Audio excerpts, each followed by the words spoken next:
Greetings, sexperts, and welcome to another edition of Tingle Talk. Society really put a guilt trip on us about our sexuality and the way we feel about our erotic selves and who we are as a female, dancing upon the sands of time, enjoying who you are as a sexual being. Yes. So we really have that to overcome. The power that they block in us, because there's so much power in our sexuality. Yes. So, I mean, I feel I feel like it's my connection to the universe and to God. Yeah, I feel the same way. It's a portal that opens to another dimension. Absolutely, it does. And today I will be talking to Teresa Diaz. She is a GYN who is a practitioner, OM, and she's here to help us discover a little bit about orgasmic meditation. Hello, Teresa. Thank you for that introduction. How are you today? I'm good. That's good. Would you tell our audience what orgasmic meditation, what that means? Okay. Orgasmic meditation is a practice. It is done usually between a man and a woman. Sometimes it's a woman and a woman, but usually it's a man who is the person who is stroking, and there is a woman who then lies down in what we call a nest. So we set up a nest in a very particular way, and the man sits to the right of her and with his left index finger strokes her clitoris at the 1 o'clock spot for exactly 15 minutes. It's actually timed. It's very specific. The whole positioning is very specific. And at the end of that time, the two of them will share a frame, and then they're done. There's no having to take her out for coffee, talk her into anything that you might want to get her to do. There's no dating. You can date, but it's not part of the OM. So if I understand correctly, it's like to jumpstart your day, or it has emotional ramifications for both partners involved? Well, yeah. We live in a society where, for women specifically, we are conditioned to be completely out of touch or ashamed of or guilt-ridden about our sexuality. And so this is an opportunity for women to just receive. The other thing that in our culture happens is that we tend to be trained as service providers. And so this is really an opportunity to get authentic, actually, and shift in such a way that we actually get to receive and get filled up, because it's a place where women tend to have a lot of hunger. Right, because we're the nurturers and the caregivers. Yes. And we rarely come into the position of, like you say, receiving without feeling obligated to give. Yes. So I learned about this because there was a doctor that I met at a medical conference, because I'm an OBGYN, right? So I was at a wellness conference, and there was an OBGYN there that was speaking about the book Slow Sex, which is written by Nicole Daedone, who is the founder of One Taste. And she has this mantra, which is that she always says the Western woman's mantra, which is that we give too much, we work too hard, we get very little back. Yeah, it's like we're just empty. Yeah. And we need to get filled back up in order to keep giving from that place. Right, because we are the caregivers. Yes. And you're right, that's that place has been taken from us. Yes. 15 minutes, huh? Yes. The other piece about that is, a lot of times you hear mostly women ask what's in it for the men, because sometimes men do ask this, but if you ask a group of men if they want to stroke pussy for 15 minutes, they usually say, yeah. But women do have this sense that men don't want to please them, and I think that women severely underestimate that.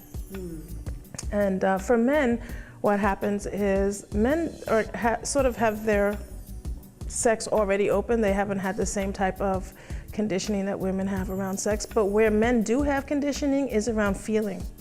right? And the thing that comes up for men when they start to do orgasmic meditation, after some time they start to realize there's so much more than sex in this practice.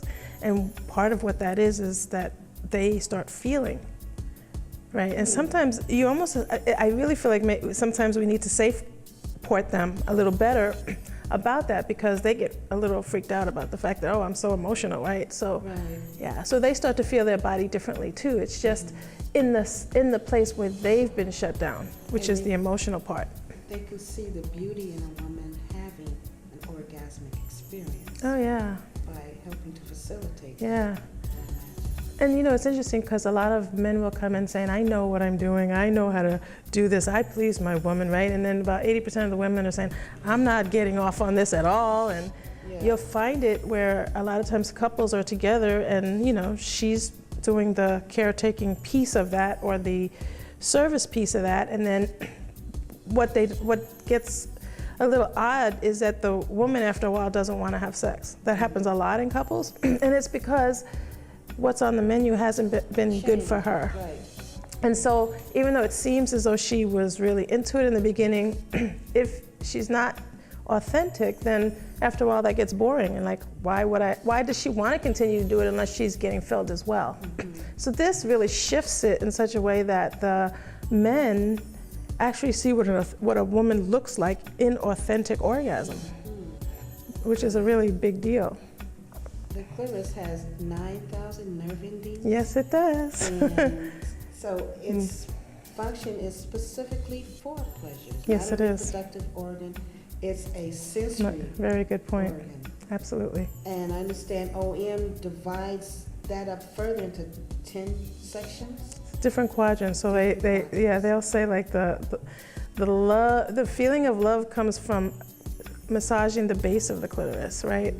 And the really high peaky part where you get a lot of sensation is at the 1 o'clock spot, which is where, especially in the beginning, men are trained to stroke. And it's really very gentle, like you would stroke an eyelid, very gentle the way that you do it. So another thing that we do when we teach orgasmic meditation is we teach the woman to say things like, slower please, or faster please, or more pressure, or less pressure, right? So we start teaching her to make really short requests.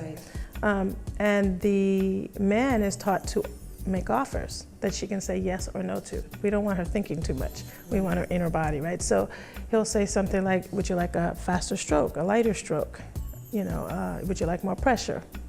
So what it does and what it did for me was like, I was like, wow, I could just ask for what I want. And I started just getting more comfortable even in with my sexual partners that I would just start using what I learned in OM. I mean, like, sex is a different animal to me, and I'm 54 years old, right? So I'm like, I hit my 50s, and all of a sudden sex was better than it was when I was young. Yes, and you're learning much more about the orgasm itself. Yes. Explain to me, orgasm means different things to different people. So what does OM and orgasm mean in practice? So the general population probably describes orgasm as that 3-second point of climax. And in orgasmic meditation, we consider the entire the entire interaction between a man and a woman as orgasmic. So anything that makes me feel a rise in my body is part of orgasm, right? So even as I say that, I can feel it in my body, right? So when you're doing orgasmic meditation, well, let me back up. Orgasm itself is the whole entire beginning, and for women it's a little different than men, because for men it's like peak, climax, go to sleep, right? And for women there are so many peaks and valleys. So for women the sensation goes up and then it drops off a little bit and then it goes up again and it drops off a little bit and it goes up again. So like when we do orgasmic meditation, we take the goals out of it. We just feel the sensation, the true sensation that's there. We're not making it up. We're not trying to please the guy. We're just like feeling what's in our body, the beautifulness that already is there. That bliss. Yes. Orgasmic bliss. So it's the whole thing. Like if I sit and I explain what it feels like to kiss me, right? If I say something like that, I will, as I'm describing it, start to feel a sensation. And sometimes I feel it in my genitals, in my stomach, in my chest, in my shoulders, in my lips, I feel it, in my toes. Like those, that's all orgasm. So it's like, wow, we get to enjoy the whole process, right? It's like, somebody said this, I can't tell you who said it, but it was like if you go to listen to a symphony and all you do is wait for the cymbals to go off, you're gonna miss all the beginning parts of that symphony, right? So there's a huge symphony going on. And so with practice, you get to learn how to play a woman like an instrument. Right. And with practice, a woman can learn how to detect those senses of arousal. Absolutely. And learn to really get into her body. Yes. And enjoy them and express them. Yes. To her partner. That's beautiful.